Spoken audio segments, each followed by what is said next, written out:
구약성경 498쪽 사무엘하 20장 14절로 22절의 말씀 제가 받들어 읽겠습니다.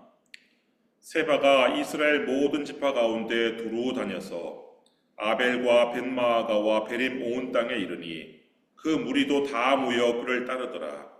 이에 그들이 벳마아가 아벨로 가서 세바를 애우고 그 성읍을 향한 지역 언덕 위에 토성을 쌓고 요압과 함께한 모든 백성이 성벽을 쳐서 헐고자 하더니 그 성읍에서 지혜로운 여인 한 사람이 외쳐 이르되 들을지어다 들을지어다 청하건대 너희는 요압에게 이르기를 이리로 가까이 오라 내가 네게 말하려 하노라 한다 하라. 요압이 그 여인에게 가까이 가니 여인이 이르되 당신이 요압이니까 하니 대답하되 그러하다 하니라. 여인이 그에게 이르되 여종의 말을 들으소서 하니 대답하되 내가 들으리라 하니라.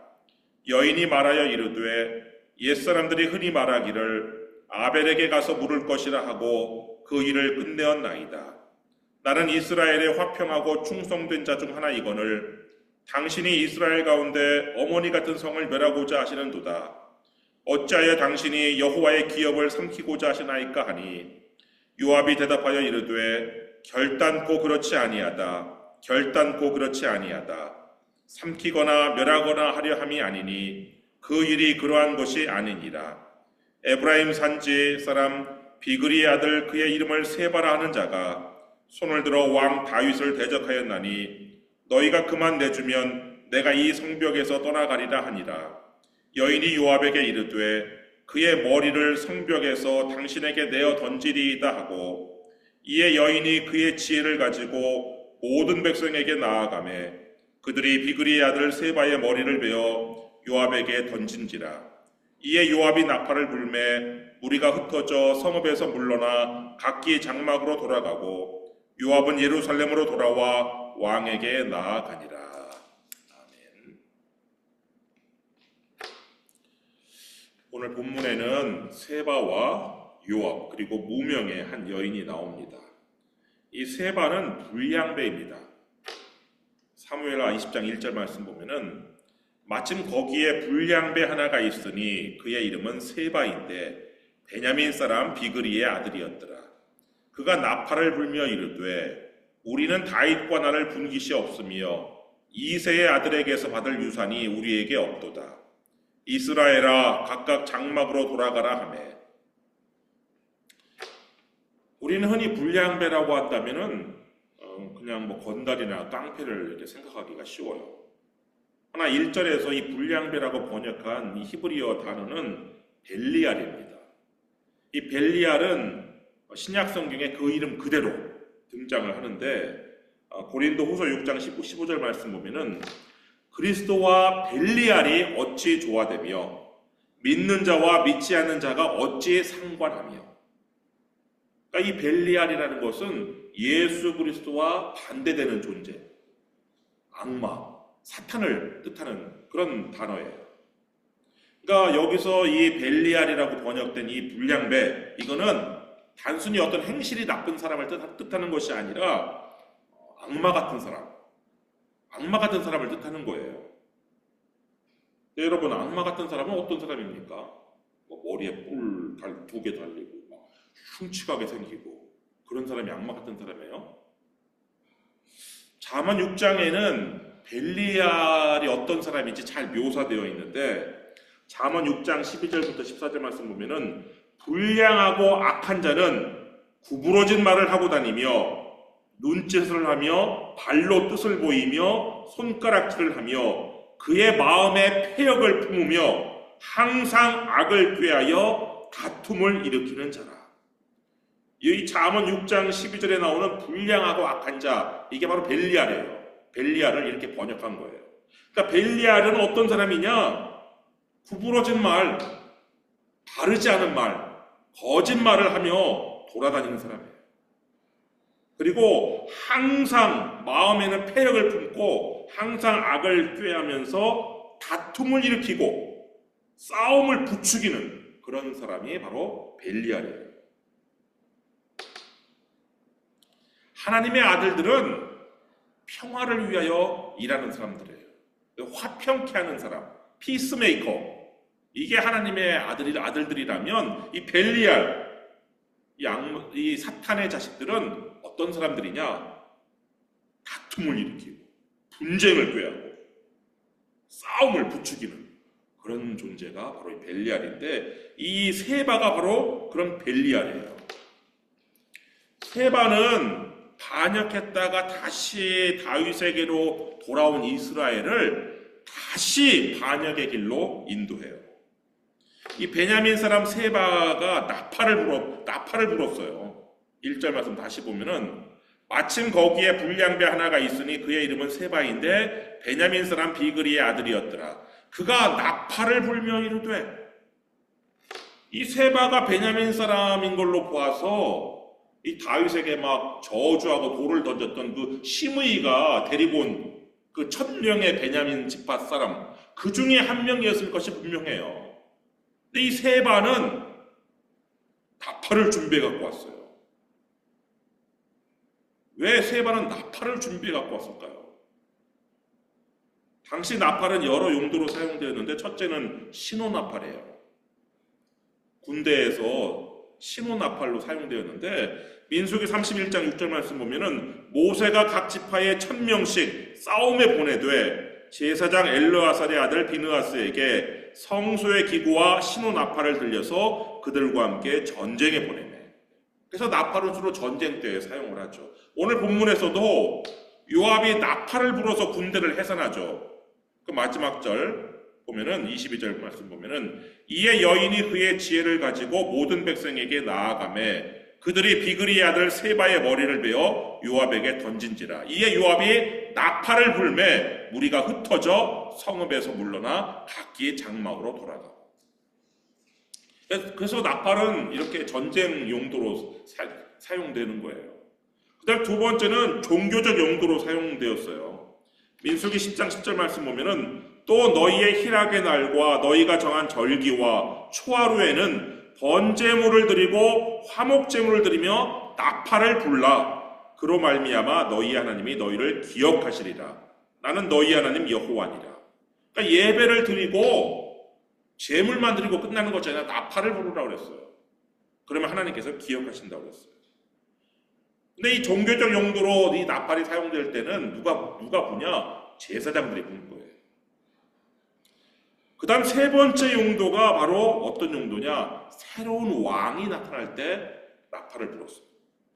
열왕기하 9장 13절 말씀 보면은, 무리가 각각 자기의 옷을 급히 가져다가 섬돌 위 곧 예후의 밑에 깔고 나팔을 불며 이르되 예후는 왕이라 하니라. 원래 예후가 북왕국의 장군이었어요. 왕이 아니었단 말이에요. 근데 하나님께서 예후에게 기름을 부으라고 선지자에게 명령을 해서 이 선지자 엘리사의 생도 한 사람이 뿔에 기름병을 가지고 이 예후에게 기름을 부었어요. 그 다음에 이 주변에 있었던 이 사람들이 한 행동이 뭐냐? 자기들의 옷을 벗어갖고 예후의 밑에 깔고 나팔을 부른 거예요. 그리고 예후는 왕이라 이렇게 하는 것이다. 그렇다면 세바가 왜 나팔을 준비해갖고 왔을까요? 세바가 제사장도 아닌데 종교적 용도로 나팔을 준비했을까요? 또 세바가 군대 장관도 아닌데 신호나팔로 이 나팔을 준비했을까요? 세바는 아마 마지막 목적으로 나팔을 준비한 것 같아요. 그러니까 세바는 마음속에 반역을 품고 요단강으로 온 거예요. 그리고서는 지금 다윗 왕을 모시는 문제로 이 유다와 이스라엘이 언쟁을 벌여요. 이스라엘이 또 트집을 잡는 거예요. 어떻게 트집을 잡아요? 거기 사무엘하 19장 41절 말씀 보면은, 온 이스라엘 사람이 왕께 나와 왕께 아뢰되 우리 형제 유다 사람들이 어찌 왕을 도둑하여 왕과 왕의 집안과 왕을 따르는 모든 사람을 인도하여 요단을 건너가게 하였나이까 하며.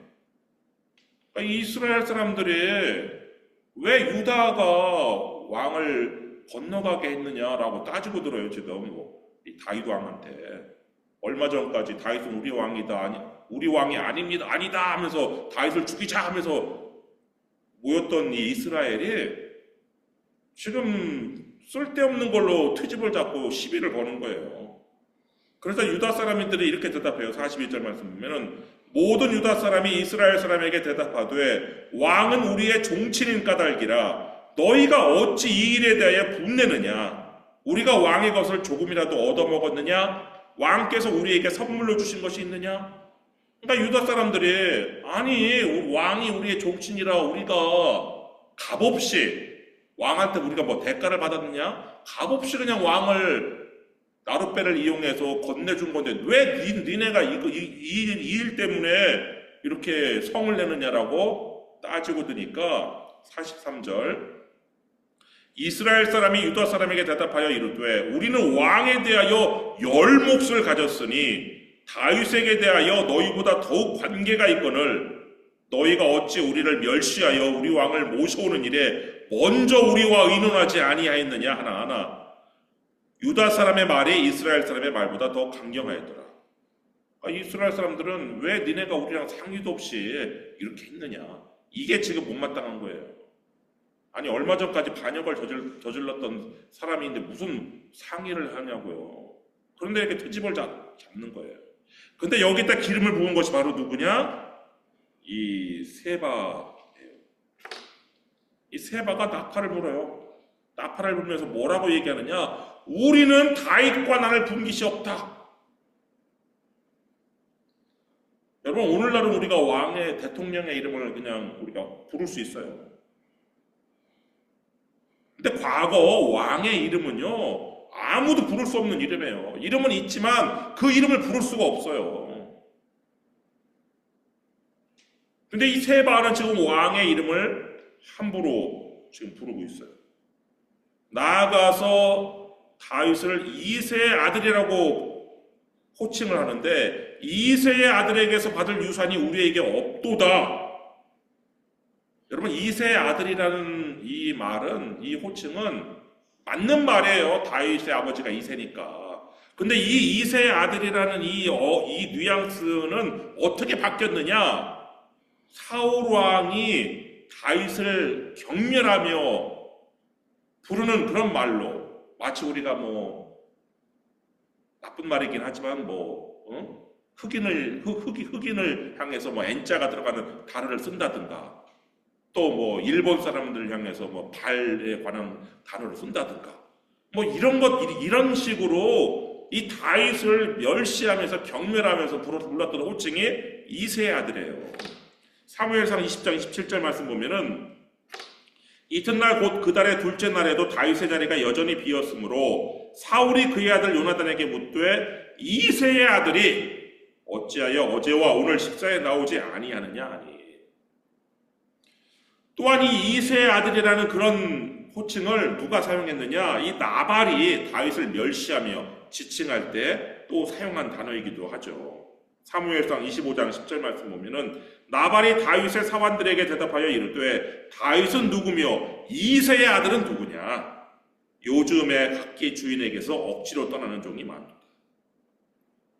이 나발의 이 이새의 아들이라는 말을 듣고 이 다윗이 화가 나가지고 군사를 일으켜서 이 나발을 죽이려고 했던 거 아니에요. 그런데 바로 이 세바가 이 벨리알 세바가 바로 다윗을 향해서 이새의 아들이라고 호칭을 하는 거예요. 이건 세바가 다윗을 왕으로 여기지 않는다는 것을 보여주고 이런 세바를 데리고 온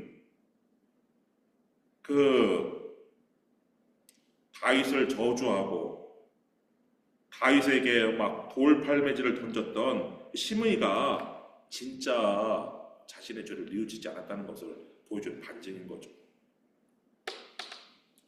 세바의 말을 들은 이 이스라엘 사람들이 세바를 따라 다시 반역의 길로 들어서요. 사무엘상 20장 2절 말씀 보면은 이에 온 이스라엘 사람들이 다윗 따르기를 그치고 올라가 비그리의 아들 세바를 따르나 유다 사람들은 그들의 왕과 합하여 요단에서 예루살렘까지 따르니라.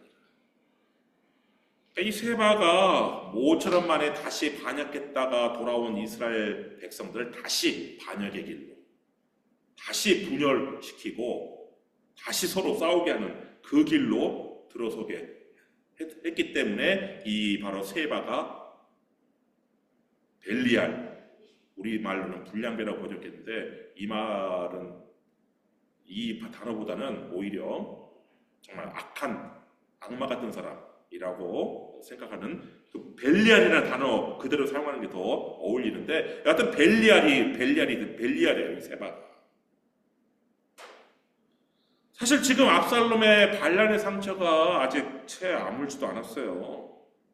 저 압살롬의 반란 때문에 가장 피해를 보는 사람이 누구냐?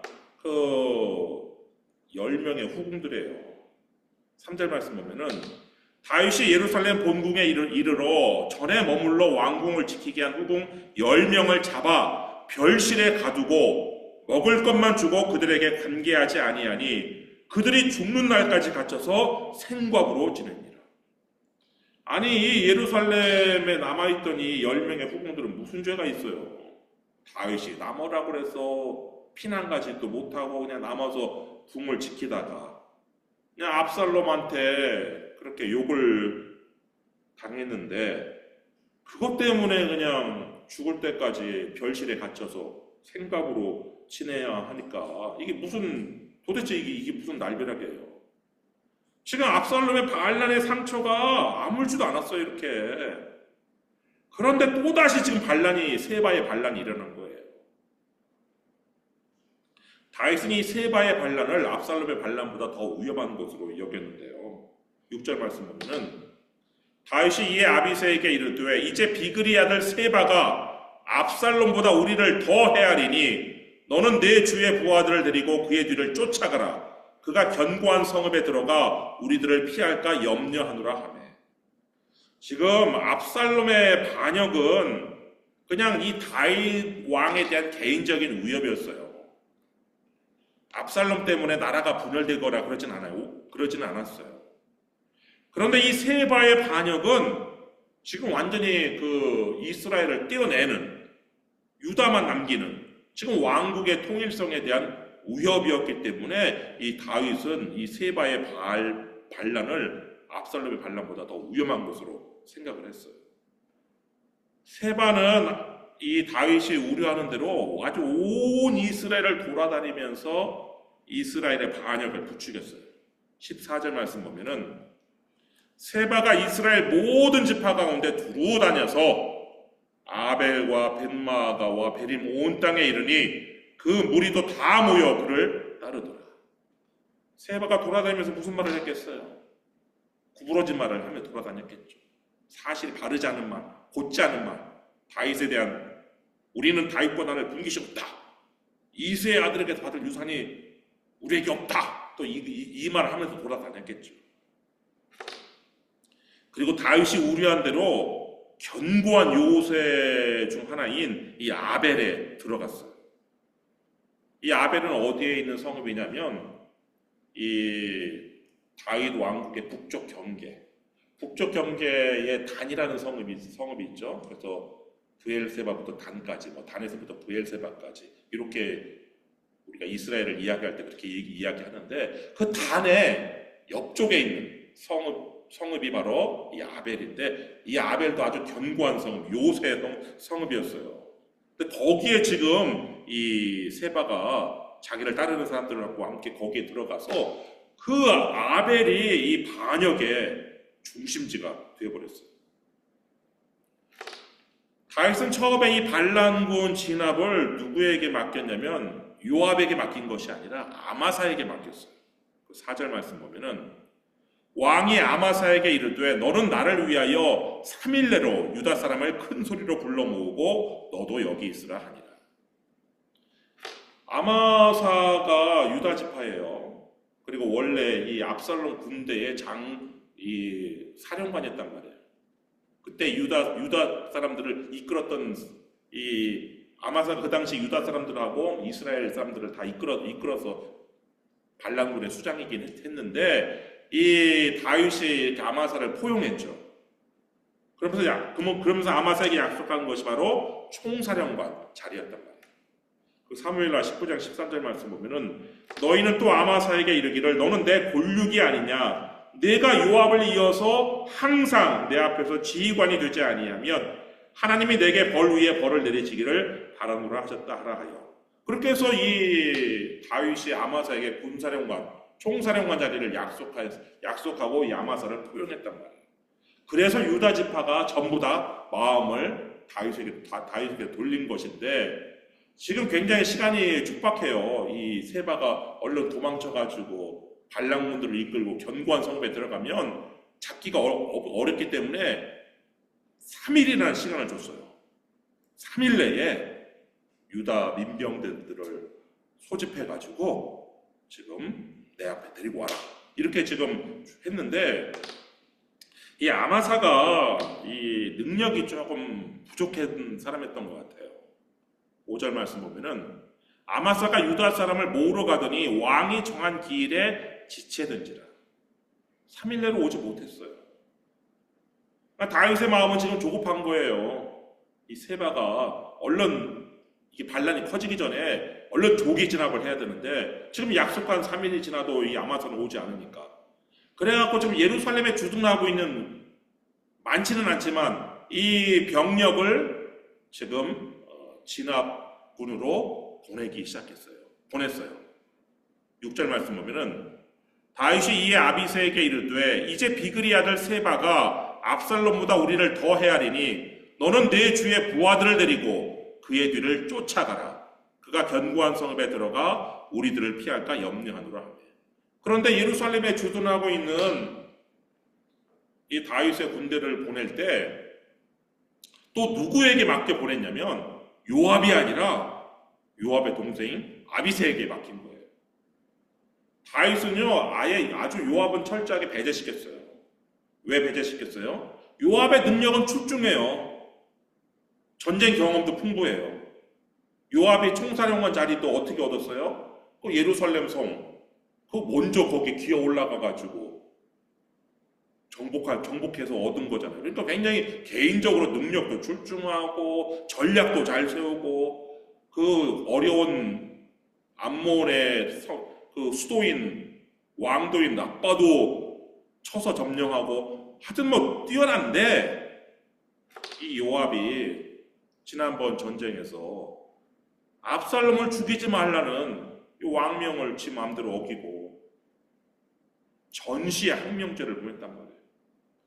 그래갖고 다윗이 요압은 배제시키고 아마사를 총사령관으로 세우고 아비새를 진압군 사령관으로 임명해서 지금 보낸 거란 말이에요. 근데 문제는 그 부하 중에 그 보낸 사람들 중에 누가 있느냐? 7절 말씀 보면은 요압을 따르는 자들과 그러니까 요압의 부하들이 그 진압군의 한 절반 3분의 1을 차지하고 있는 거예요. 그 다음에 그렛 사람들 블렛 사람들과 모든 용사들이 다 아비새를 따라 비그리 아들 세바를 뒤쫓으려고 예루살렘에서 나와. 이 그렛 사람들, 블렛 사람들 다 이 사람들은 이방인들이에요. 외인 부대, 외국인 용병 부대인데 그러니까 이 다윗과 함께 지금 예루살렘에 주둔하고 있는 이 병력은 뭐 이건 상비군이라고 할 수 있죠. 이 상비군은 요압의 부하들이에요. 그리고 이 외인 부대 이런 사람들로 구성되어 있기 때문에 이 사람들은 지금 왕이 아비새를 임명했으니까 아비새를 따르긴 하지만 마음속으로는 여전히 요압의 부하일 거예요.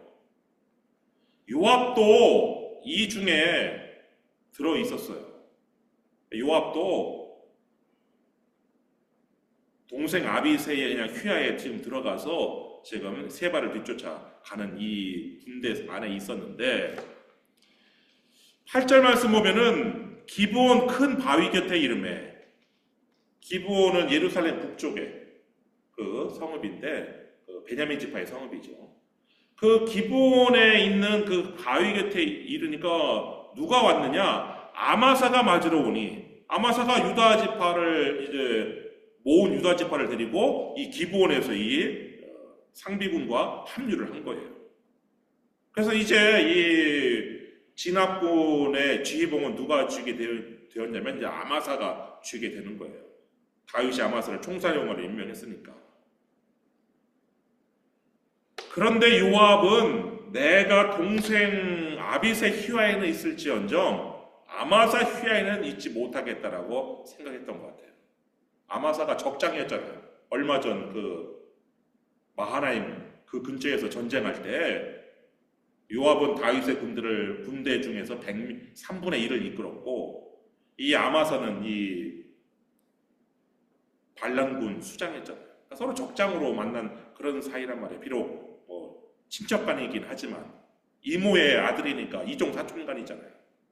그렇긴 하지만 정치적으로는 그렇게 적장 관계로 만났었기 때문에 이 요압 생각에는 아무리 다윗 왕이 총사령관을 임명했어도 내가 저 밑에서 내가 지휘를 받지는 못하겠다. 이렇게 마음을 먹고 이 아마사를 제거를 해요. 9절 말씀 보면은 요압이 아마사에게 이르되 내 형은 평안하냐 하며 오른손으로 아마사의 수염을 잡고 그와 입을 맞추려는 체하매.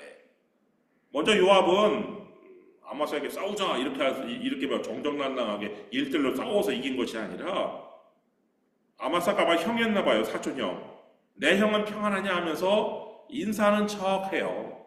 그래가지고 이 오른손으로 아마사의 수염을 잡고 이렇게 수염이 그 당시에 이렇게 길렀으니까 수염을 이렇게 들어 올리고 아마 입을 맞추는 그런 인사를 하는 척 하면서 이 왼손에는 칼을 준비했다가 이 칼로 배를 푹 찔른 거예요.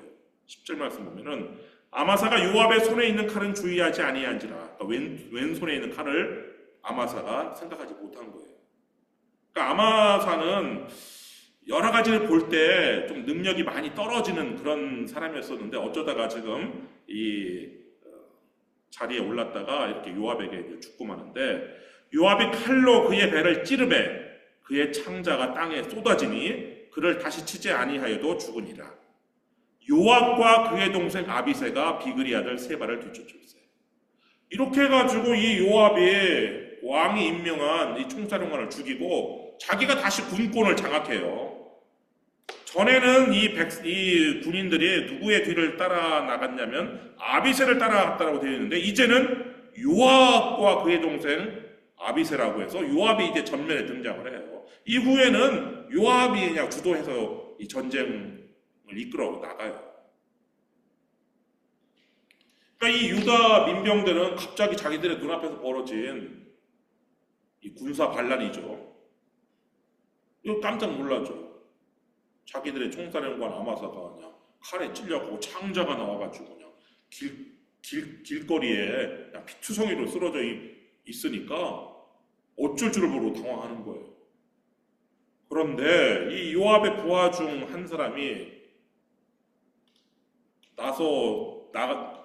서서 외치는 거예요. 11절 말씀 보면은 요압의 청년 중 하나가 아마사 곁에 서서 이르되 요압을 좋아하는 자가 누구이며 요압을 따라 다윗을 위하는 자는 누구냐? 그러니까 지금 백성들이 그냥 멈추고 있으니까 지금 쫓아가야 되는데 지금 요압은 지금 출발했단 말이에요. 요압하고 아비새는 지금 쫓아갔어요. 북쪽으로 다시. 그런데 이 백성들은 따라가지를 못하고 지금 아마사 곁에 지금 있으니까 요압을 따라 다윗을 위하는 자는 누구냐 하면서 니들이 다윗을 위한다면 요압을 지금 따라가야 된다라고 지금 이 요압의 부하가 이야기한 거예요. 그리고는 이 사람이 이 길 가운데 있는 이 아마사의 시신을 밭으로 옮겨놓고 덮어버렸어요. 12절 말씀 보면은 아마사가 길 가운데 피 속에 놓여 있는지라 그 청년이 모든 백성이 서 있는 것을 보고 아마사를 큰 길에서부터 밭으로 옮겼으나 거기에 이르는 자도 다 멈추어 서는 것을 보고 옷을 그 위에 덮으니라. 그렇게 해서 아마사의 시신을 치우고 보이지 않게 하니까 이제 백성들이 요압의 뒤를 따라 이 북쪽으로 진격하기 시작했어요. 그래서 13절 말씀 보면 아마사를 큰 길에서 옮겨가며 사람들이 다 요압을 따라 비그리 아들 세바를 뒤쫓아가니라. 그래갖고 이 세바가 지금 웅크리고 있는 그 성읍 북쪽 끝까지 가서 그 아벨이라는 성읍을 포위했어요. 15절 말씀 보면은 이에 그들이 벤마가 아벨로 가서 세바를 애우고 그 성읍을 향한 지역 언덕 위에 토성을 쌓고 요압과 함께한 모든 백성이 성벽을 쳐서 헐고자 하더니 이 성을 둘러싸고 이제 공격을 하기 시작하는데 이 성이 요새라고 그랬잖아요. 쉽게 함락하기가 어려워요. 그래서 이 많은 풍부한 전쟁 경험을 가지고 있는 이 공성전의 대가인 이 요압이 안 되겠다. 우리가 저 성벽보다 더 높은 토성을 쌓자. 그래갖고 토성을 쌓았어요. 토성을 쌓아서 이 아벨이라는 성읍보다 더 높게 그 토성을 쌓으니까 이제 높은 곳에서 올려다보면서 이제 화살도 쏘고 막 불화살도 쏘아서 불태우고 막 화살도 쏘아서 사람을 죽이니까 이제 전세가 역전되는 거예요. 그런 다음에 이제 이 요압은 이 공성 장비를 이용해 갖고 이 아벨의 성벽을 무너뜨려서 이제 성을 완전히 무너뜨리게 하려고 공격을 막 하려고 하는데 이제 이 아벨이라는 성의 운명은 시간 문제예요. 이제 이 요압의 손에 의해서 함락되는 것은 시간 문제는 거예요. 근데 여러분 생각해 보세요. 만약에 요압이 이 성까지 함락해서 반란을 진압하면 지금 그러잖아도 요압은 다윗이 통제 불가능한 그런 인물이에요. 지 멋대로 막 옛날부터 사람을 죽여왔어요. 최근에 그 아마사 자신의 사촌 형까지도 그냥 다윗이 임명했다는 이유로 그냥 죽여버리는 이런 사람이에요. 근데 이 사람이 얼마나 큰 권력, 또 이 사람을 이 군부가 따르고 있어요. 또 전쟁은 또 잘하니까. 그러면 정말 이 요압의 권력은 왕의 권력을 능가하는, 마치 고려시대 무신정권 무신정권을 세운 최중부의 그 권력이 왕은 헛소비로 만들고 자기가 다 정치했잖아요. 그런 식이 되는 거예요, 나라가 지금 앞으로. 그러니까 하나님께서 요압을 이용해서 이 성을 함락시키지 않고 정말 이름도 나오지 않는 한 여인 한 사람을 하나님께서 사용하셔서 이 세바의 반란을 진압하게 만들어요. 16절 말씀 보면은 그 성읍에서 지혜로운 여인 한 사람이 외쳐 이르되 들을지어다 들을지어다 청하건대 너희는 요압에게 이르기를 이리로 가까이 오라 내가 내게 말하려 하노라 한다 하라. 갑자기 성벽 위에서 한 여인이 요압하고 단판을 짓겠다고 요압을 불러오라고 하는 거예요. 그 이야기를 들은 요압이 도대체 어떤 여인이 저렇게 감히 나를 부르나 해서 나갔어요. 17절 말씀 보면은 요압이 그 여인에게 가까이 가니 여인이 이르되 당신이 요압이니까 하니 대답하되 그러하다 하니라. 여인이 그에게 이르되 여종의 말을 들으소서 하니 대답하되 내가 들으리라 하니라. 근데 이 여인이 뭐라고 얘기하느냐? 아벨 성이 가지고 있는 가치를 이 요압에게 이야기해요. 18절 말씀 보면은 여인이 말하여 이르되 옛사람들이 흔히 말하기를 아벨에게 가서 물을 것이라 하고 그 일을 끝내었나이다. 그러니까 사람들끼리 어떤 다툼, 분쟁이 있었을 때 뭐라고 말하면서 끝냈냐면 아벨에게 가서 물을 것이다 하고서는 그 다툼을 끝냈단 말이에요. 그러니까 이 말은 뭐예요? 이 아벨이라는 성은 예전부터 다툼과 분쟁을 종식시키는 그런 역할을 하는 그런 가치 있는 그런 성읍이라는 것을 이 요압에게 이야기를 해요. 요압에게 일깨워줘요. 이 아벨의 가치를. 그리고서는 왜 근데 당신이 이스라엘의 이 어머니 같은 성을 멸하려 하냐고 질문을 던져요. 19절 말씀 보면은 나는 이스라엘의 화평하고 충성된 자 중 하나이거늘 당신이 이스라엘 가운데 어머니 같은 성을 멸하고자 하시는도다. 어찌하여 당신이 여호와의 기업을 삼키고자 하시나이까 하니. 그러니까 이 요압 입장에서는 반란을 진압하러 온 그런 진압군이 아니라 뭐가 됐냐면 화평하고 충성된 성읍, 이스라엘의 어머니 같은 성읍을 멸하려 온 파괴자. 그러니까 벨리알이라는 그 의미 속에 파괴자라는 뜻도 있거든요. 그러니까 건설하는 사람은 하나님의 아들들은 건설하는 사람들이고 창조하는 사람이고, 이 사탄의 아들들 벨리알은 파괴하고 분열시키고 싸우고 망하게 하고 죽게 하는 그런 의미가 담겨져 있는데, 지금 이 지혜로운 여인이 이 요압에게 당신이 어찌 벨리알 같은 짓을 하냐고 지금 질문을 던진 거라고. 그러니까 요압이 막 부인을 막 하죠. 20절 말씀 보면은 요압이 대답하여 이르되 결단코 그렇지 아니하다. 삼키거나 멸하거나 하려 함이 아니니 그 일이 그런 것이 아니니라. 3번이나 이렇게 부정을 해요. 그러니까 이 요압의 이 대답을 이끌어낸 이 여인의 이 말이, 이 여인이 지혜란 말이에요. 지혜죠. 그러면서 이 요압으로부터 뭐를 얻어내냐면, 세바의 머리만 나한테 주면 내가 물러가겠다. 이거를 얻어내는 거예요. 21절 말씀 보면은 에브라임 산지 사람 비그리의 아들 그의 이름을 세바라는 자가 손을 들어 왕 다윗을 대적하였나니 너희가 그만 내주면 내가 이 성벽에서 떠나가리라 하니라. 여인이 요압에게 이르되 그의 머리를 성벽에서 당신에게 내어 던지리이다 하고. 그러니까 이 여인이 이 요압으로부터 그런 단판을 끄집어낸 거예요.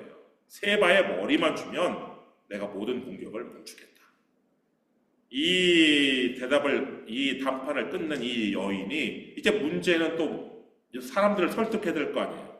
원래 아벨에 살고 있는 사람들은 덜하지만 이 세바를 따라서 성 밖에서 들어온 이 세바의 추종자들, 그 사람들을 설득하는 게 이게 또 지혜가 필요한 일인데, 이 여인이 그것도 해내요.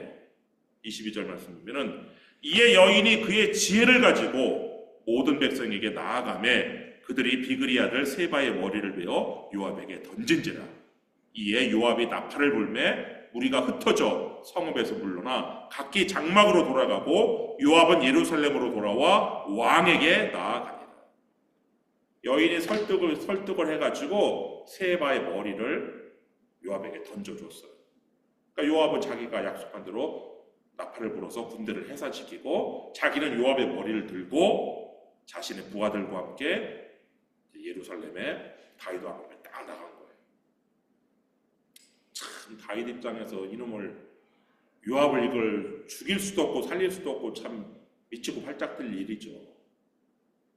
세바의 머리를 들고 왔으니까.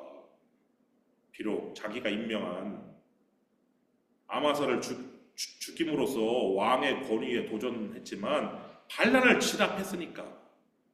그리고 또 실제적으로 지금 모든 군인들이 이 요압을 따르니까 어쩔 수 없이 이 다윗은 또 요압을 그 총사령관 자리에 임명할 수밖에 없었어요. 23절 말씀 보면은 요압은 이스라엘 온 군대의 지휘관이 되고, 다시 총사령관 자리를 이 요압이 그냥 지 스스로 또 차지를 했어요. 여러분, 하나님께서 사용하시는 사람은 어떤 사람일까요? 요압과 같이 어떤 전쟁 경험이 풍부한 사람을 사용하실까요? 요압과 같이 능력이 출중한 사람을 사용하실까요?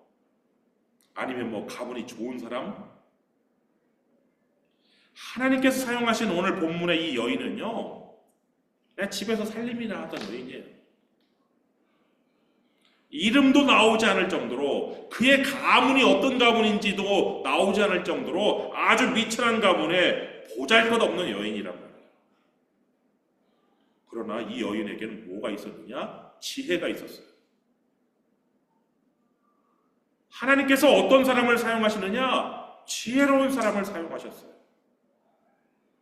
예전에도 지혜로운 여인 아비가일을 사용하셔서 이 다윗이 나발을 살육하는 것을 막았어요.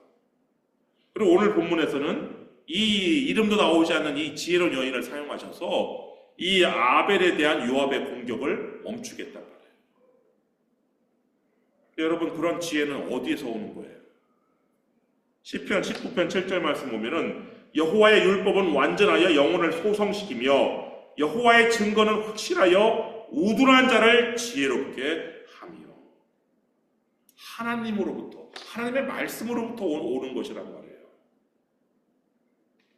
여러분, 기록된 이 하나님의 말씀인 성경 말씀을 읽고 이 말씀을 공부하면 우매자도 지혜자가 되는 거란 말이에요. 여러분이 성경 말씀을 읽고 공부함으로 하나님께 쓰임받는 지혜로운 사람들이 되기를 주님의 이름으로 축원합니다. 기도하겠습니다.